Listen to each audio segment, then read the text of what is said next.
नमस्कार, आप देख रहे हैं धा न्यूज और मैं हूं अभिषेक मिश्रा। देखिए, रुपौली विधानसभा सीट का चुनाव नतीजा कल आ गया और रुपौली के जो नतीजे हैं वो सबसे ज्यादा अगर किसी को चिंता देने वाले हैं, सबसे ज्यादा किसी की माथे पर सिकन पैदा करने वाले हैं, वो एनडीए के माथे पर सिकन पैदा करने वाले हैं और खासकर जेडीयू के माथे पर सिकन पैदा करने वाले हैं। अभी हाल ही में लोकसभा के चुनाव संपन्न हुए हैं और लोकसभा चुनाव में जेडीयू अपना स्ट्राइक रेट और बीजेपी भी अपना स्ट्राइक रेट बरकरार नहीं रख पाई। जेडीयू ने 4 सीटें गंवा दी, बीजेपी ने भी 4 सीटें गंवा दी। जेडीयू के लिए राहत की बात यह रही कि बीजेपी के मुकाबले उसका स्ट्राइक रेट बेहतर रहा। बीजेपी 17 सीटें लड़कर 12 सीटें जीती और जेडीयू 16 सीटें लड़कर 12 सीटें जीती। तो ये थोड़ी राहत वाली बात रही है जनता दल यूनाइटेड के लिए। दूसरी राहत वाली बात ये रही कि बीजेपी को अपने दम पर सरकार बनाने के लिए बहुमत नहीं आया, तो नीतीश कुमार के 12 सांसदों के समर्थन जो है वो बहुत महत्वपूर्ण है केंद्र सरकार को आगे चलाए रखने के लिए। तो नीतीश कुमार किंग मेकर बन के उभरे, जेडीयू किंग मेकर बन के उभरी है। लेकिन झटका लोकसभा चुनाव में जेडीयू को यह लगा कि जेडीयू ने अपनी 4 लोकसभा की सीटें गंवा दी और उसमें एक सीट पूर्णिया की सीट थी। पूर्णिया की सीट जेडीयू निर्दलीय पप्पू यादव के हाथों हार गई। जेडीयू के उम्मीदवार संतोष कुशवाहा पप्पू यादव के हाथों हार गए और रुपौली जो जेडीयू की दूसरी सिटिंग सीट थी, विधानसभा की सीट थी, एक लोकसभा की सीट जेडीयू ने गंवाया और फिर विधानसभा में उपचुनाव हो रहा था, विधानसभा का उपचुनाव हो रहा था रुपौली की सीट पर और वो सीट भी जेडीयू ने गंवा दी। और संयोग देखिए कि निर्दलीय, इस बार भी निर्दलीय के हाथों जेडीयू उम्मीदवार की हार हो गई। निर्दलीय शंकर सिंह ने जेडीयू के कलाधर मंडल को हरा दिया और बहुत दिलचस्प तरीके से हराया। 2020 का मुकाबला चल रहा था कल। एक वक्त पर लगा कि जेडीयू के कलाधर मंडल जीत ही जाएंगे, वो लगातार आगे चल रहे थे, लेकिन फिर शंकर सिंह ने जब 7वें राउंड में उनको पछाड़ा तो पछाड़ते ही चले गए। तो खैर, ये चीजें कल की हैं, ये खबर कल की है। आज क्या है वो हम आपको बताते हैं।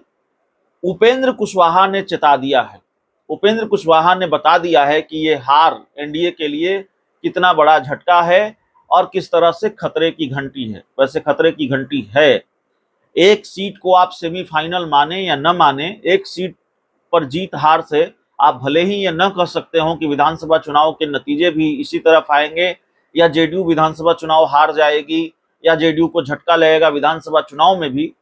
ये एक सीट पर जीत हार से ये तय नहीं हो जाता। लेकिन इतना जरूर है कि जेडीयू के लिए अच्छे संकेत नहीं हैं, एनडीए के लिए अच्छे संकेत नहीं हैं। पहले लोकसभा चुनाव में एनडीए को 10 सीटों का नुकसान उठाना पड़ा 2019 के मुकाबले, और अब जो पहला उपचुनाव हुआ विधानसभा का उसमें एनडीए हार गया, जेडीयू हार गई। तो उपेंद्र कुशवाहा ने एक तरह से चेताया है या दूसरा धमाका कर दिया है। पहला धमाका उन्होंने ये किया, आपसे कुछ दिन पहले उन्होंने कहा कि देखिए, ऊपर ऊपर जो बात जेडीयू और बीजेपी के नेता स्वीकार नहीं कर रहे हैं या खुलकर नहीं कह पा रहे हैं, उपेंद्र कुशवाहा खुलकर अंदर की बात बता दे रहे हैं। उन्होंने साफ तौर पर कहा कि जो गठबंधन था एनडीए में वो ऊपरी तौर पर दिखा, निचले स्तर पर गठबंधन के दलों के कार्यकर्ताओं का, नेताओं का आपस में सामंजस्य नहीं था और इस वजह से कई सीटों पर एनडीए की हार हो गई।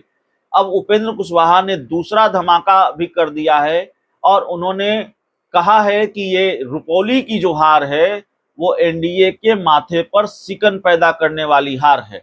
हालांकि उपेंद्र कुशवाहा ने इस बात पर भी संतोष जताया है कि चलिए कम से कम आरजेडी नहीं जीती। उपेंद्र कुशवाहा ने लिखा है कि रुपौली में जेडीयू उम्मीदवार की हार एनडीए के लिए माथे पर सिकन पैदा करने वाली है, परंतु संतोष इस बात का है कि जनता राज्य में 2005 के पहले की स्थिति की जिम्मेवार पार्टी को बख्शने को अभी तैयार नहीं है।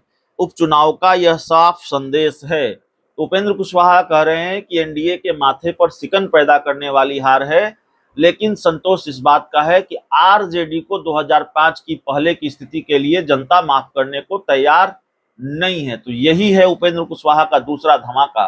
जेडीयू बीजेपी शायद ये स्वीकार न करें कि रुपौली की हार एनडीए के माथे पर सिकन पैदा करने वाली हार है, लेकिन उपेंद्र कुशवाहा खुलकर ये कह रहे हैं कि नहीं, ये एनडीए के माथे पर सिकन पैदा करने वाली हार है। बहुत बहुत धन्यवाद।